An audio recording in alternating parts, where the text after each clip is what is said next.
Hi, my name's Katie and welcome to my channel. As you can see here, I've got two 6-foot fish tanks, and in these fish tanks are African cichlids. In the black tank here, I've got Lake Malawi cichlids, and the white peninsula tank is Tanganyikan cichlids. So for those who aren't familiar with African cichlids, these are a type of fish that are predominantly from 3 rift lakes in Africa.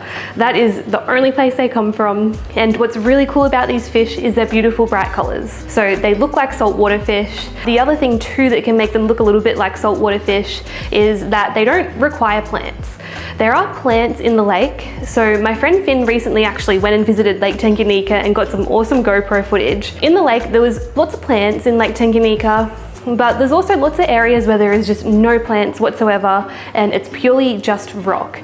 And that was actually what drew me towards African cichlids in the first place, because I am not very good at keeping aquatic plants or land plants alive. So what I wanted in the first place when I set this up was just it to be a hardscape. So I didn't have to worry about plants whatsoever. However, I was finding that because I'm getting some more tanks, and first it just started with this tank, and then it ended up with this other water box tank, and now I've got an aquarium rack in my garage. I decided that I would like to see if I could get my nitrates down in this tank without having to do a huge weekly 80% water change, and actually going fortnightly instead. So the idea behind the plants was to try and help reduce those nitrates. So what I did about 6 weeks ago was I got a bunch of Anubias and I put it all throughout the Texas Holy Rock in here. So this Texas Holy Rock is a type of limestone that actually raises the KH and the pH of the water, since African cichlids like hard water. And the other benefit of the Texas Holy Rock is it's got heaps of holes in it, which is good, especially since I've got a mixed African cichlid tank. So even though these are Lake Malawi cichlids, you get different types of Lake Malawi cichlids, and I've got peacocks, I've got haps, and I've got mbuna in here. Mbuna are rock-dwelling cichlids, so they actually really love all the cave systems and the rocks throughout, all the holes throughout the rocks in there, and really enjoy going in between. But it also creates lots of area to attach Anubias. So the plant that I went with is Anubias, and that is a type of plant that doesn't require soil. So it takes all of its nutrients from the water column instead of from putting its roots into soil, which is really cool because it means that you can just attach it to rocks or driftwood and it will be just fine. You could probably fertilize it, and probably should fertilize it with liquid fertilizer then, which I have not done yet. But what I wanted this video to be about is I just wanted to show you what the Anubias is looking like after 6 weeks. In that video where I added it, I spoke about the blackbeard algae outbreak I was having in here. Since doing that video, I have not touched the blackbeard algae. I've just left it. And I also at one time, I just rubbed the leaves of the Anubias just to get this little bit of brown algae that was on them.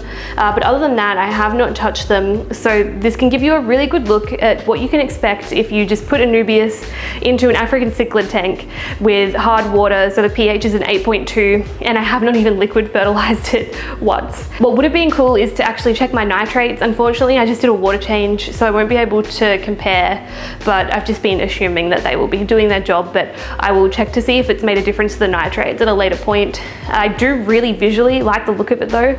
I think that it looks really, really beautiful, and I think the fish are happier. I think they like it. I also changed the hardscape a bit when I added it because the plants were going to bulk it up a bit. Instead of having 2 separate islands of hardscape, I put it more central to the middle, and the fish have seemed to be really, really happy with it. All that I did was I believe I changed the lights. I made them a little bit less bright, and then I also moved the wave maker so that it was targeted at where the blackbeard algae was, because it seemed like it was growing the most profusely where there was a lack of water movement, because it was almost like there would be a buildup of nutrients in that area for the blackbeard algae to feed off. So having that targeted at the worst spot has actually helped to lessen that blackbeard algae, since I didn't actually remove this main center rock out to get rid of it. In terms of whether the blackbeard algae has attacked the Anubias, if you have a look through, you will see that it has started to grow a little bit just on some of the actual stems of it, and a slight little bit around the outside of the leaves, I believe, but it hasn't overtaken it, which honestly really surprised me. A lot of people thought that that was going to happen, and I actually agreed. I thought that I was probably going to end up having the blackbeard algae really take over on it, and I was going to have to be like every day trying to get it off. But It really hasn't, except for just those stems.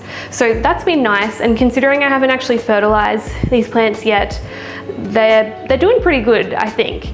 And so they do get quite a bit of light in here because I've got these are freshwater AI primes that I've got on top of the tank, and you know, Nubius is a plant that can actually deal really well with low light as well. It's not really a high light plant, so it's doing well in terms of that, and with the high pH too. And in terms of whether the fish have eaten the plants or not, they have actually left them alone, which is amazing because African cichlids are notorious plant eaters.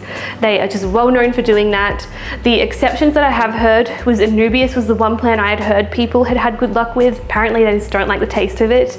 And then the other plant as well is Valencenaria, that's actually native to the lake, I believe. And they, if you root it really well, like actually pot it into the soil and they can't pull it up, and it's a bigger plant, sometimes people get luck with that as well, or do okay with that. So I just wanted to naturally see how they would adjust into the tank first, and then now that I can see that they've adjusted in this way, I'm going to start to fertilize them and then see if I can get them to improve and look a lot nicer. I hope that gives you some ideas for how it could go if you were to add some Nubius into your tanks as well. In prior videos I kept calling this pothos, but it is Nubius. And there's different varieties of Nubius you can get. There's types that have a little bit of white in their leaves. You can get nano or petite Nubius that's a lot smaller too. So really nice plant, and I mean they've done well. Layla, 1 second. She is currently molting right now, and so she's looking for little caves and stuff. It is the longest molt ever. She's almost going to be 2, so I think that this is her like full biggest adult molt that she's going to have. I mean, I've done literally absolutely nothing and they still look pretty good, even with this blackbeard algae outbreak that I originally had. And the blackbeard algae has not come back to where it was before. All I did was I just used a peroxide mix to try and get rid of it, and it has not really grown on the new rocks. I think it's a combination of lowering the lights down, adding the Nubius to help with the nitrates, and then just having that better flow with the wave maker, I would say. I did have the wave maker in here, but it was a lot higher up in the tank, and so it wasn't really circulating the water in the tank as much. So that would be my main tips, would be just if you're having issues with algae like that, just get some wave makers, get that flow going, in addition to staying on top of your water changes to help with the nitrates, and just lowering that light a little bit has definitely helped, I would say. Plus just adding the plants. I've got in the garage a new tank I just set up. I did a video on it last week. It's a Florida swamp tank with my mollies in it. I'm just going to give you a quick little look at that and an update as well, because at the moment I am planning to go away. I leave in about a week to go to America. Emily is going to be looking after my tanks again and making sure everything goes smoothly. But let me just show you the fry and the mollies in the other room. Let's go check it out. You might think at first look that this is the swamp tank because this looks absolutely atrocious right now, but this down here is the swamp tank, which is looking beautiful incredibly and is not having the same problem with algae.